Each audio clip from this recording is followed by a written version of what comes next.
நம்மை மீளாத துக்கத்திற்குள் ஆழ்த்திவிடும். சக்தி தீட்சை நடந்து சக்தி பொங்கினால் மீளாத ஆனந்தத்திற்கு கொண்டு செல்லும். சக்தி சலனம் நடக்குமானால் மீளாத துக்கத்தில் மாழ்த்தும். தன்னுடைய தினசரி வாழ்க்கையை தானே இயக்க முடியாது. தன்னுடைய தினசரி வாழ்க்கைக்கு தேவையான சக்தியை தானே உருவாக்கிக் கொள்ள முடியாது. வாழ்கின்ற வாழ்க்கை தான் சக்தி சலன வாழ்க்கை.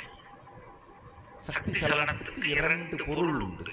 சக்தி தீட்சையினாலே சக்தி மலர்வது, அந்த சலனம் வேற. சக்தி இன்மையாலே சக்தி சலனம் நடப்பது வேற.